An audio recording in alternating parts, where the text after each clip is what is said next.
पाठीमागच्या लेक्चरमध्ये आपण इंग्रजी साधनं पाहिलेली होती. म्हणजेच एकंदरीत आपण परकीय भाषेतील साधनं पाहिलेली होती. आज आपण काय करणार आहोत? आज आपण परकीय प्रवाशांची प्रवास वर्णनं पाहणार आहोत. आता परकीय प्रवाशांची प्रवास वर्णनं म्हणजे नेमकं काय? की जे परकीय आलेले होते, त्या परकीय प्रवासी जे आपल्या भारतामध्ये आलेले होते, ते जे आलेले होते त्यांच्या माध्यमातून त्यांनी जे काही लिहून ठेवलेलं आहे, त्यांच्या प्रवास वर्णनामध्ये जे त्यांनी पाहिलं, जे अनुभवलं, ते त्यांनी लिहून ठेवलेलं आहे. आणि म्हणून अशा प्रकारचे हे जे प्रवास वर्णनं आहे ती फार महत्त्वाची असतात. कारण का, हे जे प्रवासी असतात ते प्रवासी हे निपक्षपातीपणे लिहित असतात. आता काही वेळेला म्हणजे ठामपणे असं सांगता येत नाही, परंतु तरीसुद्धा जास्तीत जास्त प्रमाणामध्ये आपण जर त्याची शहानिशा केली तर त्यांचं जे लिखाण असतं ते वास्तवतेकडे जाणारं असतं. त्यांचा खरेपणा आपल्याला दिसून येतो. आणि म्हणूनच काही जे लेखक आहेत, जे परकीय प्रवासी आहेत, त्या परकीय प्रवाशांनी कशा प्रकारे प्रवास वर्णनं आपली केली किंवा लिहिली हे आज आपल्याला पाहायचं आहे. आता या परकीय प्रवाशांच्या प्रवास वर्णनामध्ये पहिला जे प्रवासी आहे तो म्हणजे निकोलाय मनुची. हा निकोलाय मनुची इटालियन प्रवासी होता. तो इटलीचा होता. वास्तविक पाहता तो वयाच्या 17व्या वर्षी प्रवासाला निघाला होता. बघा, वयाचं 17वं वर्ष म्हणजे बघा 15व्या वर्षी 10वी होते आणि 17व्या वर्षी 12वी होते. म्हणजे 12वी झाल्यानंतर म्हणजे तुमच्या वयाचा असताना तो परकीय प्रवासी किंवा इटालियन प्रवासी प्रवासासाठी निघालेला होता. तो मजल दर मजल करत प्रवास करत तो इसवी सन 1656 हिंदुस्थानमध्ये आलेला आहे. इथं आल्यानंतर तो फक्त असा प्रवास करत राहिला नाही, तर त्याने अनेक सत्ताधीशांकडे, राज्यकर्त्यांकडे नोकरी केलेली आहे.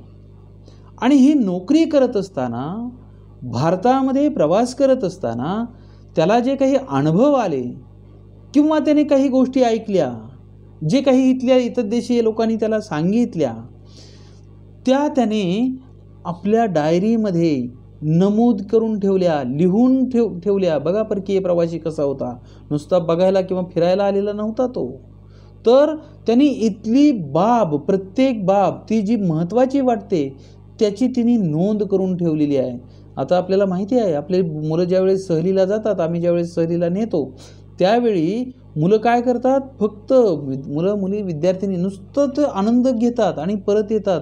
आल्यानंतर त्यांना जर त्याचा अहवाल लिहा म्हटलं तर अहवालसुद्धा लिहिता येत नाही. कारण का, फक्त त्यांनी पाहिलेलं असतं आणि ते काही डोक्यामध्ये साठवलेलं नसतं. ते फक्त तेवढ्यापुरता एन्जॉय करून परत ते येतात, परत काही दिवसानं ते विसरून जातात.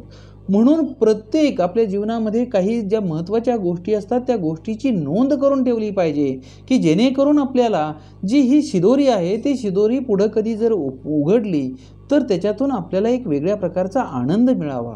आणि म्हणूनच हे परकीय प्रवासी जो हा इटालियन निकोलाय मनुची होता, त्याने हे सगळं नोंद करून ठेवलेलं होतं.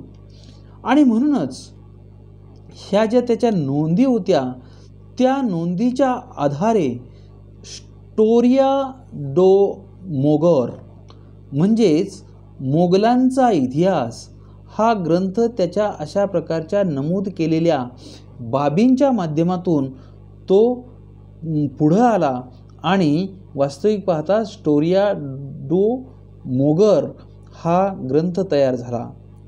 आता या ग्रंथामध्ये काय काय दिलेलं आहे, काय काय सांगितलेलं आहे त्यांनी, तर या ग्रंथामध्ये शिवाजीराजे, संभाजीराजे, राजाराम महाराज, ताराबाई यांच्या संबंधीच्या ज्या काही घटना आहेत, गोष्टी आहेत, हकीकती आहेत, त्या हकीकती सांगण्याचा त्यांनी प्रयत्न केलेला आहे.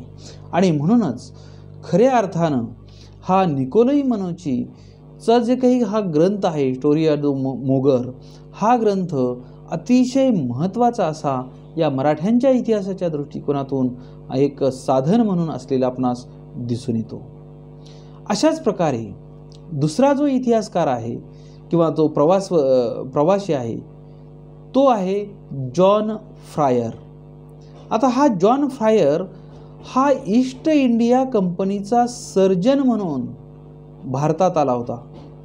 त्या दरम्यानच्या काळामध्ये इंग्लंडमधून ईस्ट इंडिया कंपनीसाठी भारतामध्ये काही मंडळी, मग ते प्रशासकीय सेवेसाठी असतील किंवा काही कामगार असतील किंवा काही वेगवेगळ्या पदावरती काम करण्यासाठी ते इथं येत होते आणि अशापैकीच हा एक सर्जन होता, तो भारतात आलेला होता. वास्तविक पाहता इसवी सन 1672 ते 1681 या दरम्यानच्या 9 वर्षाच्या काळामध्ये तो या भारतामध्ये प्रवास त्याने केलेला आहे. या भारतामध्ये प्रवास करत असताना वास्तविक पाहता या काळात म्हणजे साधारणतः मी आता सांगितलं की 1672 ते 1681च्या दरम्यान महाराष्ट्राच्या आसपासच्या ठिकाणी तो वास्तव्याला होता, म्हणजेच राहिला होता. रायगडावर जो शिवराज्याभिषेक झाला, जो शिवराज्याभिषेकाचा समारंभ घडून आला, त्या शिवराज्याभिषेकाच्या समारंभाला तो उपस्थित होता आणि त्यामुळं एक प्रत्यक्षदर्शी असलेला हा जॉन फ्रायर होता आणि त्यामुळं त्यानं जे काही आपल्या प्रवास वर्णनामध्ये किंवा त्याने जे काही लिहून ठेवलेलं आहे ते सत्य मानायला काही हरकत नाही. आणि म्हणूनच वास्तविक पाहता त्याने जे काही राज्याभिषेकाचे वर्णन केलेले आहे ते वर्णन अतिशय महत्त्वाचे असे ठरलेले आपणास दिसून येते.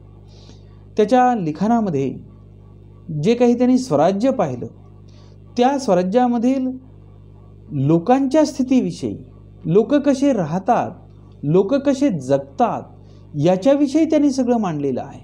त्याच्यामध्ये त्यांची आर्थिक स्थिती कशा प्रकारची होती, ते भोजन कशा प्रकारचे घेत होते, कपडे ते कसे वापरत होते, त्याचप्रमाणे मराठा दरबार कशा प्रकारचा होता, म्हणजे जे सामाजिक स्थिती जी होती ती सामाजिक स्थिती मांडण्याचा पुरेपूर प्रयत्न या जॉन फ्रायरनं आपल्या प्रवास वर्णनामध्ये नमूद केलेला आपणास दिसून येतो.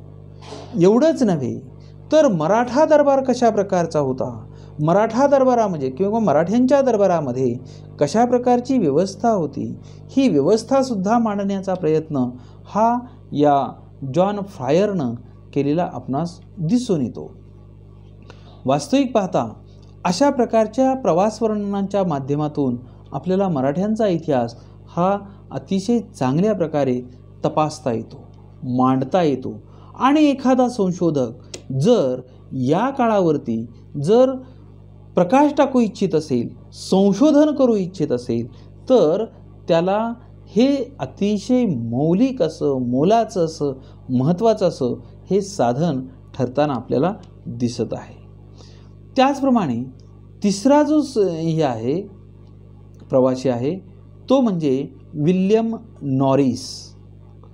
आता हा विल्यम नॉरिस हा भारतामध्ये जो आलेला होता तो कशासाठी आलेला होता, तर भारतामध्ये व्यापारी सवलती मिळवण्यासाठी इंग्रजांनी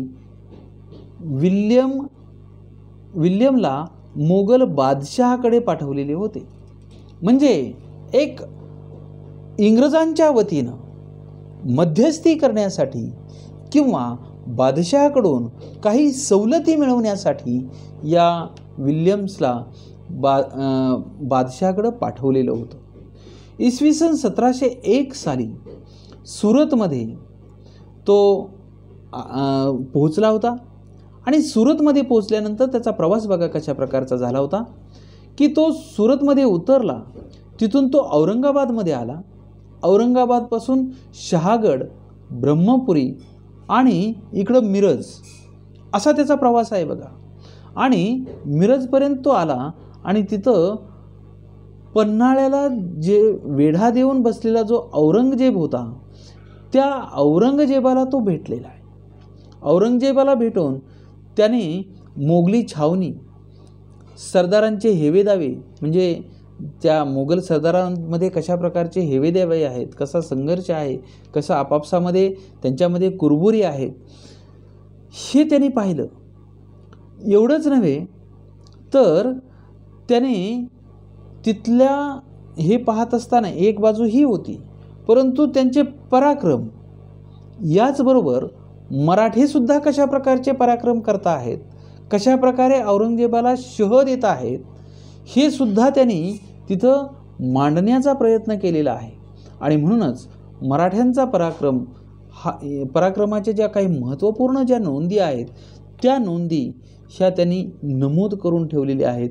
आणि म्हणून त्याचं जे हे प्रवास वर्णन आहे, ते प्रवास वर्णनसुद्धा अतिशय महत्त्वाचं असलेलं आपणास दिसून येतं. त्याच्यानंतरचा जो इतिहासकार आहे, तो इतिहासकार म्हणजे ॲबे कॅरे. आता हा ॲबे कॅरे हा कुठला होता, तर ॲबे कॅरे हा फ्रेंच प्रवासी होता.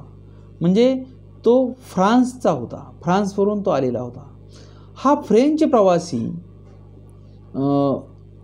1668 साली गोवा, दमण, सुरत, चौल, राजापूर अशा ठिकाणी तो राहिलेला होता.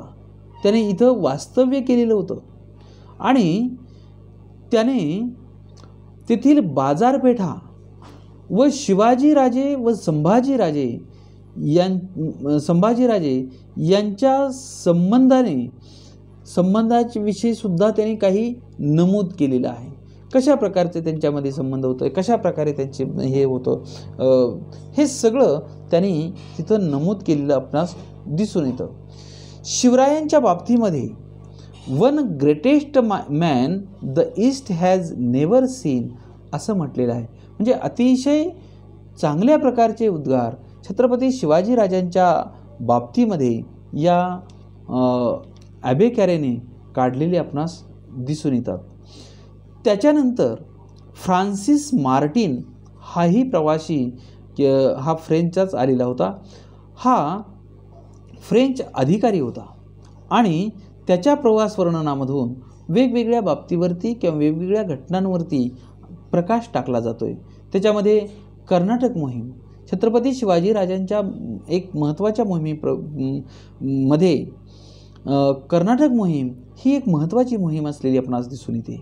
आणि म्हणूनच या कर्नाटक मोहिमेविषयी जर आपल्याला सखोल अभ्यास करायचा असेल तर या फ्रान्स मार्टिन याने जे काही प्रवास वर्णनामध्ये ज्या कर्नाटक मोहिमेविषयी लिहिलेलं आहे ते लिहिणं हे फार महत्त्वाचं किंवा पाहणं हे फार महत्त्वाचं असलेलं आपणास दिसून येतं. त्याचप्रमाणे शिवरायांचं लष्करी तळ कसं होतं, ते कसं असायचं, लष्कर कसं असायचं, याविषयी सुद्धा त्यांनी त्याच्या प्रवास वर्णनामध्ये नोंद केलेली आहे. त्याचप्रमाणे घोडदळ जे आहे शिवाजी महाराजांचं, ते घोडदळ कशा प्रकारचं होतं, ते घोडदळाविषयी सुद्धा अतिशय बारकाईनं त्यांनी माहिती तिथं नमूद केलेली आपणास दिसून येते. अशाच प्रकारे पियर द अर्लिन्स हा पोर्तुगीज प्रवासी हा सुद्धा भारतामध्ये आलेला होता. तो वास्तविक पाहता त्यांनीसुद्धा आपल्या रोजनिशीमध्ये, आपल्या डायरीमध्ये त्यांनी काही जी काही आपली निरीक्षणं आहेत ती निरीक्षणं नोंदवलेली आहेत.